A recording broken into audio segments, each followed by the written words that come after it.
Athos was supposed to be the year Ukraine's long-awaited revival finally took hold.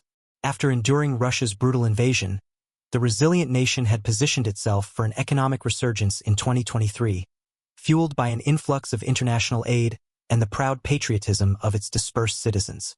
A new Marshall Plan for the 21st century, remaking Ukraine into a modern, westernized democracy.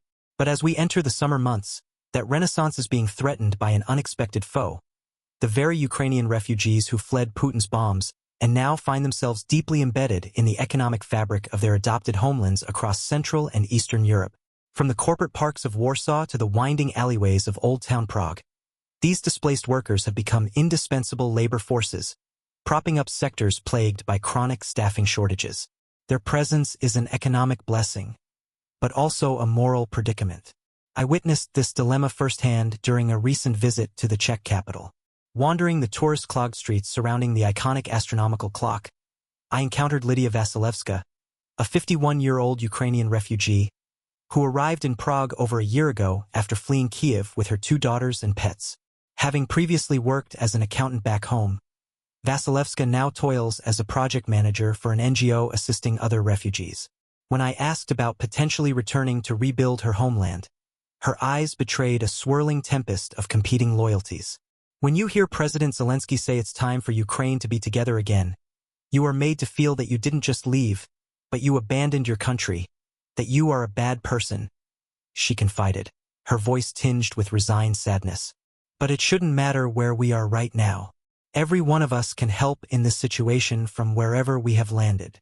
Vasilevska's sentiments reflect the anguished reality facing over 6 million Ukrainian refugees currently living abroad, roughly 1.3 million of whom fled to Russia itself. As the war's fortunes have shifted in recent months, with Ukraine's daring incursion across the border putting Moscow on its heels, President Volodymyr Zelensky has issued increasingly forceful calls for his displaced compatriots to return and join the rebuilding effort.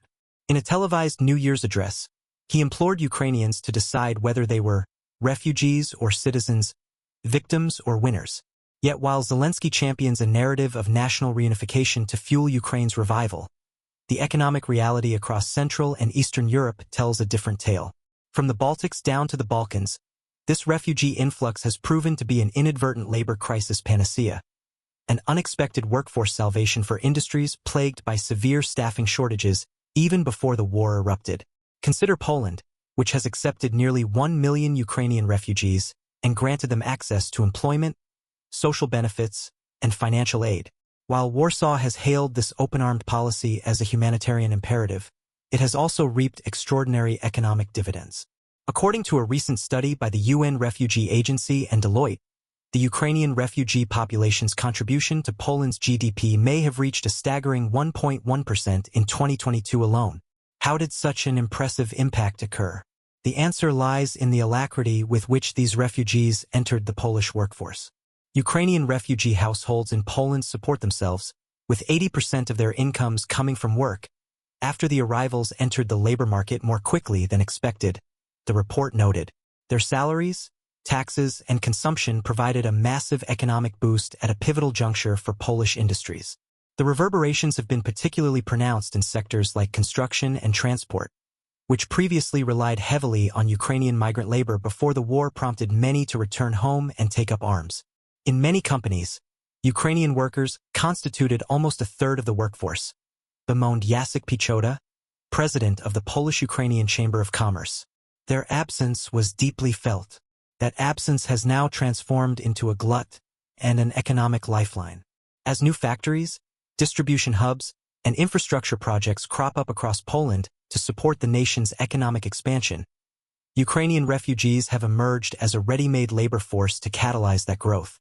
From the gleaming automobile plants of Western Poland to the dusty construction sites along Warsaw's urban fringes, the indelible imprint of these refugees is inescapable. Our economy needs workers, Deputy Interior Minister Maciej Dusik bluntly acknowledged, justifying Poland's recent extension of refugee legislation through September 2025. For companies now drawing from a shallow domestic labor pool, that guaranteed access to hundreds of thousands of Ukrainian workers is an unalloyed boon. The dynamic is even more striking in the Czech Republic, a nation of just 10.5 million that has accepted over 350,000 Ukrainian refugees, one of the highest per capita rates in Europe. While Poland reaped economic uplift from refugees entering blue-collar sectors, the Czech Republic's primary Ukrainian refugee workforce has been distinctly white-collar and skilled. To be blunt, many Czech companies now depend on Ukrainian refugee skills and hard work, proclaimed Tomáš Prouza, head of the country's main retail and hospitality lobby. The construction industry, for example, would come to a complete standstill without Ukrainian workers. The statistics back up Prouza's candid assertion. A full 72% of working-age Ukrainian refugees in the Czech Republic are currently employed, even if many are overqualified for their jobs compared to their pre-war occupations back home. In the first quarter of 2023 alone, data shows these refugees paid almost twice as much in taxes as they received in welfare benefits. For the Czech Republic, a nation sporting the lowest unemployment rate in the entire European Union at 2.7%, its Ukrainian refugee population has been nothing short of an economic godsend, sating labor thirst parched by demographic stagnation. We have been facing severe worker shortages for years, and these refugees have helped plug crucial gaps. One Prague-based factory manager told me as we toured his assembly lines studded with Ukrainian workers. Ironically, many of those same factories are now churning out military hardware and supplies being shipped back to the very nation their employees fled. It's a jarring dichotomy that hints at the broader moral dilemma underpinning this refugee labor boom. A conundrum crystallized in the words of a 35-year-old Ukrainian man living in southwestern Poland. I feel guilty for staying, unable to give up the life I've built here. But I also believe Poland needs people like me just as much, he confessed, requesting anonymity due to the fraught legal implications surrounding Ukraine's mobilization efforts. Like many Ukrainian men of fighting age, he has been deluged by anguished pressure from the homeland to take up arms against Russia's invasion force. He has resorted to seeing a psychologist to cope with his internal strife. The man's angst reflects the crux of the matter. For millions of displaced Ukrainians, their adopted nations have become sanctuaries not just from Russian bombardment, but harsh economic realities as well. Despite Zelensky's impassioned entreaties about patriotic duty, the financial incentives of remaining abroad are profound, particularly for those who arrived as economic migrants even before the war ignited. It is important to remember that among the Ukrainians living in Poland are also economic migrants who have been living here for years, and they are facing now a moral dilemma, cautioned Artem Zazulia, president of the Polish-Ukrainian NGO Foundation Ukraine. There is a level of concern among the Ukrainian men living in Poland, as there is no precise information on what will happen with regard to the mobilization. That mobilization decree, issued by Kyiv in May, aims to replenish Ukraine's military ranks by summoning hundreds of thousands of men aged 18 to 60 back to the battlefield.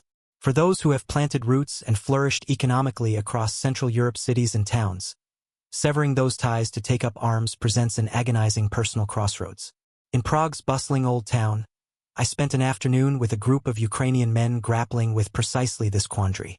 Between sips of dark Czech lager and haunting remembrances of air raid sirens, they rehashed their individual plights in hushed tones dimmed by fatalistic resignation. I want nothing more than to one day return to my home outside Kyiv, to my apartment, my little garden dacha, the place my parents are buried. 51-year-old Vasilyev lamented, his eyes glistening. But I also realized that almost every day, rockets and missiles are still raining down, threatening to strike anywhere at any moment. How can I put my wife and young son through that constant terror again? Bohdan, a former IT consultant from Kharkiv, nodded solemnly.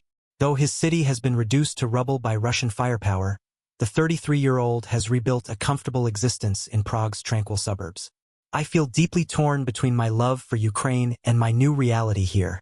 My skills are in high demand and I earn more than I ever could back home. But is personal prosperity worth the guilt of not defending my homeland? Across the table, Dmitri's furrowed brow captured a different angle of the moral maze. At 28 years old, he fled conscription in Ukraine by slipping across the border into Hungary shortly after the invasion began. He has since settled into Budapest, sending a portion of his wages back to his parents in Dnipro. I am ashamed to be here while others my age fight and die, he mumbled. But I also cannot abandon the lifeline I provide for my family. There are no easy answers. Indeed, that seems to be the prevailing consensus among this displaced Ukrainian diaspora. For every refugee embracing their host nation's economic opportunities, another wrestles with insuperable guilt. For every tale of professional rebirth, a backdrop of haunting memorials to their homeland's sacrifices. Even the most banal daily routines are painted in shades of moral ambiguity. When I take my kids to the park and see the playgrounds filled with laughing children speaking Czech or Polish, I can't decide whether to feel blessed for their safety or wretched over those left behind, confided Alina, who fled Mariupol with her 2 young daughters last spring after their home was destroyed in the fighting. Now settled in the placid Prague suburb of Vinohrady, she finds deceptive comfort in her surroundings that both soothes and haunts her fractured psyche. For others, that psychic strain is further compounded by despair over the lasting economic toll on their homeland. A toll that imperils any fantasies of an eventual return to their pre-war lives. With Ukraine's central bank predicting another 400,000 people will have fled this year due to energy shortages, crumbling infrastructure, and protracted violence, the mass enterprise drain poses an existential threat to the nation's revival. How does an economy recover if everyone has fled? If all our best minds and laborers remain scattered across Europe? Posited Oleksandr Vasilyuk, a former industrial engineer from Dnipropetrovsk who now works at an ammunition factory in Plzeň, Czech Republic, churning out the very shells and ordnance being rained back upon his homeland by Russian artillery. For Ukraine to truly rebuild, those of us with professional skills must go back. But how can we return to scenes of such devastation and destitution? Vasilyuk's query hits upon one of the core conundrums paralyzing the international reconstruction efforts. While an influx of refugee labor has provided an economic salve for host nations grappling with labor crunches, that same dispersal of human capital represents a potentially crippling blow for Ukraine's own recovery prospects. A revitalized Poland is a boon for Europe, but a hollowed-out Ukraine only benefits the Kremlin's aims. We are trying to deepen the integration of our displaced workers into local economies here, grimly acknowledged a Ukrainian central bank official I interviewed in Kyiv. While intended to provide a ostensible form of cultural assimilation and sense of belonging, the official's words could not camouflage their horrifying subtext, that many Ukrainian refugees may never return to their motherland, dooming it to perpetual frailty. Yet for all the economic anxieties, there are also powerful countervailing forces nudging refugees back toward their homeland's renaissance. Foremost is an almost spiritual allegiance to Ukraine's existential plight that seemed to course through every refugee's veins like a genetic birthright. This is about something far grander than labor statistics or earnings potential.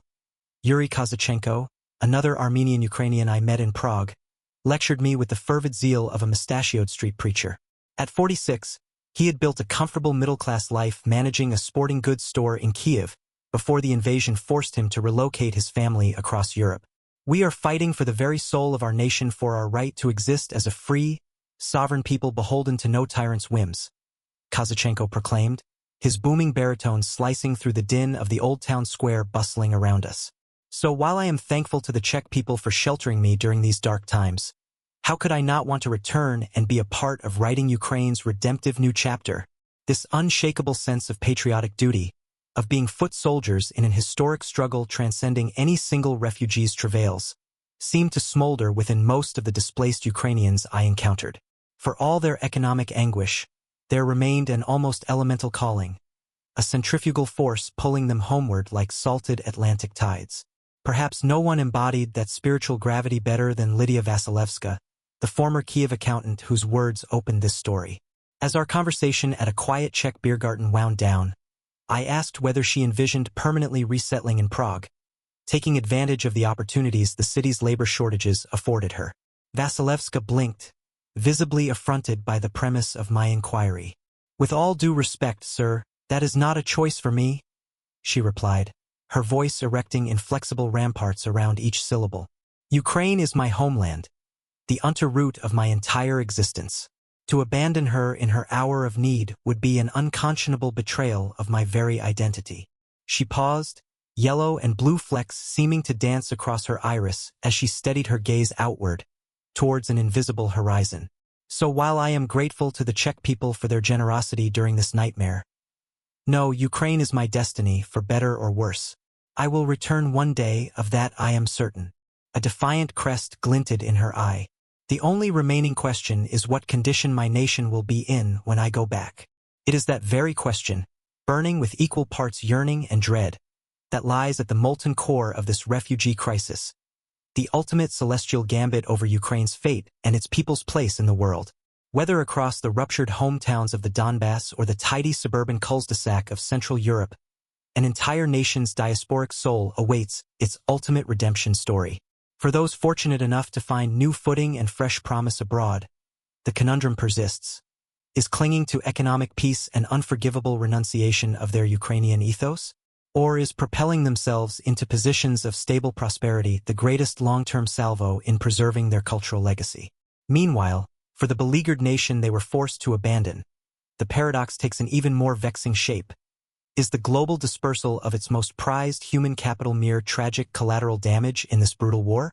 Or does this displaced diaspora represent the seeds of Ukraine's double rebirth, lean, hungry minds exporting innovation while sending economic lifelines back to the smoking ruins where their brethren still cling to hardened ground? There are no clear answers, no trite aphorisms to placate the righteous anguish wafting through this suffocating moral briar patch. Refugees like Vasilevska, Kazachenko, and their millions of unwitting comrades must navigate their own winding karmic trails, weighing deracination against self-preservation, collective calling against personal interest. What is certain, however, is that their choice will largely shape the geopolitical terrain for decades to come. A strong, healthy Ukraine pulling its dispersed progeny homeward could catalyze a thoroughgoing democratic revival, a second chance at rooting the intoxicating liberties of 1991 into soil enriched by anguish rather than naivete. But should that great reunion never materialize, resigned instead to a perpetual game of economic musical chairs across the Visegrad states and Balkan hinterlands, then the very forces currently granting new leases on prosperity could ultimately drain Ukraine of the human capital needed to reassert itself as a confident European peer. In such a Faustian scenario, today's displaced laborers may become tomorrow's permanent émigrés, their children rooting into fresh soil while their ancestral homeland decays into a geopolitical black hole, a mere bargaining chip between larger powers. Ukraine's revival story would remain indefinitely suspense, neither defeated nor reborn. It is a grim potentiality that none of the refugees I met psychologically entertained, at least not overtly. Whether bibulously waxing nostalgic at old-town pubs or trudging to meager day jobs, an almost pathological optimism seemed to buoy their spirits, clinging to hopes of an inevitable homecoming. You must understand, we Ukrainians are a people forged by struggle. Mykola Chukri, a burly 36-year-old contractor originally from Luhansk, explained over beers one evening, regaling me with centuries of his ancestors repelling assorted occupiers and oppressors. He insisted the current challenges, as brutal as they appear, are just the latest crackling crucible tempering the national spirit. In our darkest hours, something almost supernatural resides within us, an elemental resilience passed down like our very DNA, Chukri proclaimed with the zeal of a backwoods cult leader. His calloused mitts clawed the air, as if pawing at some spectral tapestry woven from sorrow, grit, and an almost mystical stubbornness. So while I cherish Poland's hospitality in hosting me these past months, it is only a temporary respite. Our people always endure, always persist against those who'd subjugate our lands and snuff our culture. He continued, the frothy lager varnishing his lips.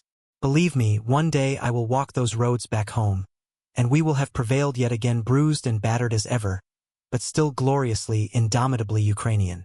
As quaint as Chukri's folkloric bravado may have sounded in the gaslit confines of that cramped Prague cellar, it belied a deeper historical truth, that Ukrainians have an almost preternatural reservoir of perseverance coursing through their collective psyche.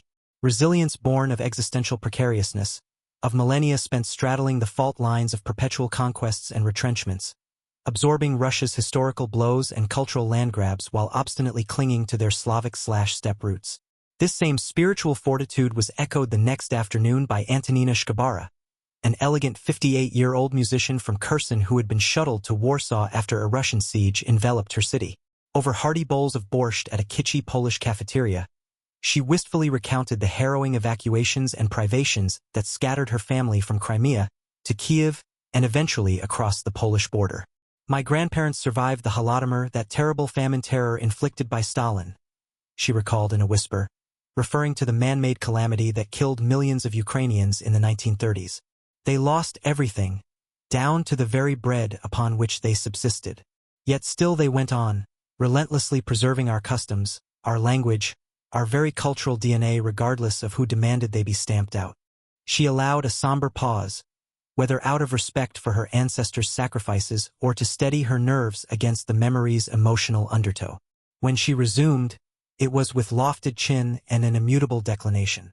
So you see, these latest cruelties, as barbarous as they have been, are simply the continuation of a long struggle we have already mastered, Shkabara stated with pragmatic defiance. Our perseverance is Ukraine's great inheritance to its children. No despot's ambitions, whether born from the Kremlin's onion domes or Prussian strongholds, can ever extinguish that inexhaustible flame of selfhood. In the weeks and months since departing Ukraine, I encountered similar dogmatic wellsprings within refugee enclaves from Bucharest to Budapest. Behind their wearied countenances and makeshift lives of chimerical displacement, there burned the banked coals of an obstinate, almost messianic conviction that their country's existential plight represented not a tragic victim's ordeal, but a sacred calling to prevail against the forces of darkness. To these wandering Ukrainian souls, there was no alternative but to win their civilizational struggle against Moscow's neo-imperialist ambitions. Failure was quite simply inconceivable, a philosophical dead end their ancestral hardwiring refused to even entertain. For they knew that capitulation, whether on the battlefield or in the quiet resignation of permanent exile, would only ratify Putin's quest to extinguish the very concept of a sovereign Ukrainian identity. It was this elemental, civilizational stake, the cataclysmic implications of defeat versus the Renaissance awaiting victory, that seemed to infuse their refugee ordeal with such profound, almost mythic dimensions. For the displaced millions ricocheting across Poland, Czechia, Hungary, and beyond were not simply fleeing bombardment and deprivation. No, they carried a far weightier calling upon their nomadic backs, to serve as rootless ambassadors for an entire nation's cultural heritage until it could be safely replanted back home. This was the transcendent role I witnessed refugees like Vasilevska, Kozachenko, Chukri, and Shkabara unconsciously embracing, however quixotically. Whether toiling at menial jobs, queuing at relief centers, or clinging to makeshift communities of their displaced compatriots, an undying filament kept them spiritually tethered to their abandoned homeland, an unbreakable lifeline of identity, memory, and enduring purpose. In the drab Warsaw hostel housing Yevgeny Dolinsky and his elderly parents, the 32-year-old former IT technician showed off the small Ukrainian classroom he operates from a dank communal basement. There, twice weekly, a rotating crop of refugee children are schooled in Ukrainian poetry, folktales, art, and history, all in the vain hopes of keeping their cultural flame burning bright, however faintly. These children may know nothing but sirens, rubble, and hopelessness their entire young lives, Dolinsky explained, watching with quiet pride as his makeshift pupils practiced traditional embroidery patterns. But they will never be ignorant of the deep-rooted legacy that is their birthright. We will keep that truth alive within them, no matter how far we are scattered, until they can return and reclaim their heritage. In suburban Prague, I met Miroslava Koladova, a 29-year-old former Mariupol schoolteacher who now leads Czech language lessons for her refugee compatriots, while imparting crucial linguistic integration to those resigned to protracted displacement. She also uses her modest classroom as a subtle citadel for preservation. In addition to Czech, we study the histories, folklore, and very soul of our Ukrainian civilization in depth, Koladova explained, carefully straightening the array of handcrafted pysanky eggs adorning her desk, each one a tiny canvas of enduring cultural traditions painstakingly persevered. My students may find themselves adrift here in a foreign land, but they will never lose touch with the deeper spiritual moorings of their identity, our identity. In the central Romanian city of Brașov, I witnessed this defiant cultural steadfastness take an even more elaborate form, a veritable refugee renaissance, if you will. There, in a former communist housing block wedged within the citadel walls of Brașov's medieval old town, makeshift basement art studios, tinker classrooms, and even a pirated broadcasting center have blossomed amidst the dank Soviet concrete. Wandering the dimly lit, labyrinthine corridors between these improvised cultural redoubts, one encountered a whirlwind of activity: woodcarvers etching zingy pisanka patterns into candlewood eggs, artisans embroidering exuberant Vyshyvanka styles upon garments, lyricists and poets scratching transcendent verses into notebooks between radio microphone sessions. We may have abandoned our homes and cities, but will never abandon our identity and our creative spirit, proclaimed Svetlana Zhurid, the 43-year-old ceramicist who oversees this veritable insurgent renaissance from what was once a dilapidated meat locker. As she gestured proudly around the makeshift art studios, each thrumming with industrious creation, her own radiant embroidered dress billowed with an almost regal dignity. Even amidst this dispersion and hardship, we channel the boundless energy of our ancestral homeland into forging 1,000 new artifacts of enduring Ukrainian culture. Zhurid continued, cradling a sinuously glazed vase festooned in the colors of the Dnipro River Valley. Each fresh brushstroke, verse, or carved flourish we create is an act of defiance against the very forces seeking to extinguish who we are, Zhurid proclaimed, her intense gaze burning from within the shadow of her headscarf. By pouring our anguish and hopes into these new cultural totems, we ensure that the true soul of Ukraine can never be destroyed, only temporarily displaced until we reclaim our homeland. As I slowly traced the scuffed concrete halls between the various studios and workshops, absorbing the ephemeral beauty being conjured from adversity's crucible, I found myself enveloped by the profound defiance radiating from every corner. Hunched over tattered work tables, brows furrowed in spiritual concentration, these refugee artisans seemed to channel something elemental, as if smelting raw despair into a molten Ukrainian renaissance that would ultimately raise Moscow's imperial desires. Whether reverently scripting elegant calligraphic verses memorializing Mariupol's obliteration or hammering dented shrapnel into sinuous metalwork objets d'art, there pervaded an unshakable conviction that their humble works transcended mere creative expression. No, amidst the mildewy shadows of Brashov's subterranean arts district, a sustained act of civilizational insurrection was coalescing, an intricate counter-narrative to Putin's neo-Muscovite ambitions, sculpted and etched from the very sorrow he'd inflicted. For years, the Kremlin has peddled poisonous fictions about Ukraine being a false linguistic construct, a Slavic upstart culture wholly derivative of Russia's superior patrimony, spat Bohdan Kolchitsky, a leathery former schoolteacher from Zaporizhia who had transformed himself into a radio producer and grassroots agitator from a dank basement studio.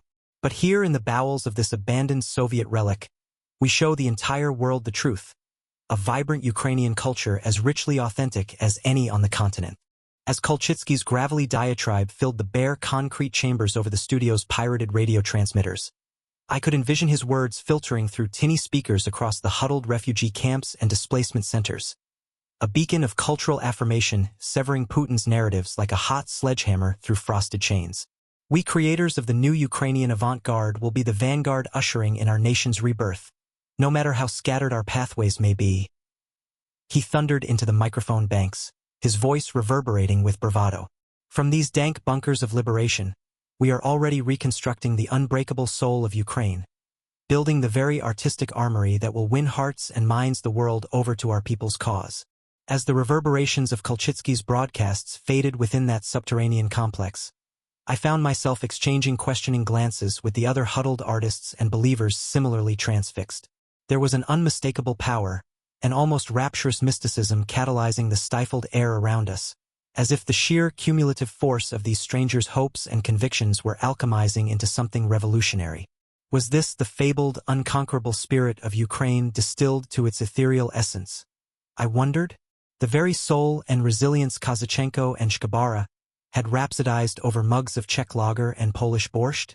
Was I bearing witness to an entire nation's existential stubbornness achieving philosophic singularity, an almost messianic conflation of scattered identities into an incandescent, reborn manifest destiny? If so, it was clearly catalyzed by displacement's smelting fires. For as numbing as their physical conditions were in Brashov's dank basement kibbutz, these refugee artists and broadcasters seemed to draw profound emancipation from having been dislodged from their former moorings. Only by being uprooted from their settled routines, I realized, were they able to tunnel into the pure molten core of what defined them as a people. Their shared anguish and defiance had become a kind of wormhole, transporting them into a higher transcendent plane of cultural communion. It called to mind the fabled Hasidic tales of the 36, just individuals who collectively shoulder the spiritual weight of all humanity's afflictions.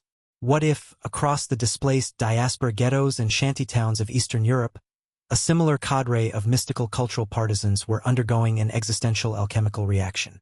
A grassroots forging of an even purer, more resilient new Ukrainian identity seared from the ashes of their predecessors' tragic dispersions, expulsions, and attempted erasures over the centuries? Perhaps these were the very individuals channeling that process into being. I mused as I contemplated the rambunctious bustle encircling me. Here were the artisans, scribes, and broadcasters destined to midwife Ukraine's sacred cultural rebirth from the crucible of dispersion.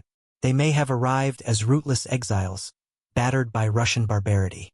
But within the womb-like sanctums of these Brasov catacombs, they were alchemizing that very displacement into an almost mythic severance, a shamanistic rite of passage cleaving them from their former existences as they prepared to be symbolically reborn as custodians of Ukraine's eternal soul. It was as if the trauma of being so savagely dislocated had freed them to finally shed their prior selves, cauterizing their connections to the material identities Putin sought to incinerate. Liberated from the earthly tethers of their old lives, they could now ascend into pure cultural archons, transcendent keepers of the sacred flames, impervious to any despot's attempts at extinguishing them. I saw glimmers of this transfiguration reflected in the basking pride of the young Pysanka artisans, as their delicate brushstrokes resurrected generations of symbolic folk imagery upon each fresh eggshell canvas. In the metalworkers' furrowed reveries, the torturous contortions of shrapnel under their hammers seemed to become almost liturgical, a cathartic pounding of aggression into talismanic new art that could channel brighter forces. Even Kolchitsky's radio broadcasts took on a certain incantational quality within that subterranean chamber, as if he channeled the ancestral voices of 1,000 doomed cultural icons across the static-draped ether. Most strikingly, I witnessed this metamorphosis made quite literal in the case of Angela Krensa and her thriving community of refugee Vyshyvanka artisans. In an almost ceremonial process, the 39-year-old ethnographer had begun shepherding women like herself, displaced from across Ukraine's most ravaged regions, through the laborious creation of a single monumental garment. The rituals of these sacred stitchings have been passed through endless generations of our ancestors, from the most ancient Kukitini Tripilian settlements to the battles against Mongol hordes, Russian Tsars, and Soviet oppression, she explained in hushed, reverential tones as her acolytes worked in studied silence. Each illuminated only by flickering candlelight, they seemed cloistered nuns conjuring potent sorcery through their needlework. For centuries, whenever our people's very survival was imperiled, our matrons would channel their sacred hopes for cultural preservation and renewal into the creation of a supremely exalted Vyshyvanka. Krensa continued, nodding towards the partially complete garment's already dazzling intricacy. A single robe imbued with every sigil, talisman, and symbolic flourish from every treasured tradition that made us who we were. Even in the softly wavering half-light, I could discern elaborately arcane motifs blossoming across the fabric, primordial sun spirals and thunderbolt genders interweaving with geometries echoing Scythian battle amulets and Hutzul tribal magic. What had initially seemed a chaotic riot of colored threads was actually an intricate, quasi-Kabbalistic codex, entire apocryphal genealogies, folk mythographies, and even subversive political allegories stitched into an impenetrable whole. The very act of inscribing such an garment was considered a consecration of each woman as a transcendent cultural vector, ennobled to carry forth our people's deepest essence into a new era of rebirth.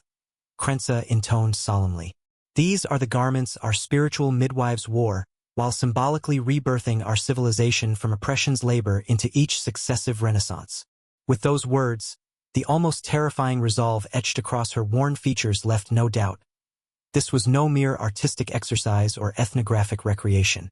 As her bony fingers traced the garment's expanding cryptogrammatic expanse, it became clear that Krensa envisioned herself as the embodiment of that lineage's latest incarnation. Just as countless ancestral matriarchs had woven the indelible codes of a besieged culture into transcendent new raiments, she was now overseeing its latest resurrection from the ashes of Moscow's butchery. Around the dimly lit periphery of the chamber, I could discern the outlines of other humble workshops where similar esoteric rituals seemed to be taking shape, a cloister of woodcarvers laboriously resurrecting primordial Baltic sigil arrays, a coven of ceramic weavers encoding mystic ethno-astronomical cartographies into deliriously intricate mosaic mazes, even furtive conclaves of grizzled folk choreographers meticulously transcribing the sacred geometries and chants of ancient Hutzul dances. From fading memories, the entire underground complex appeared to be a veritable spiritual renaissance factory, mass-producing the talismanic concentrica that would safeguard Ukraine's very cultural genome through its latest trial by scouring the prescription of this latest exile. Had these mystical ateliers always been a latent presence within the tight-knit refugee communities, lying dormant until displacement's tumult catalyzed their activation? I wondered.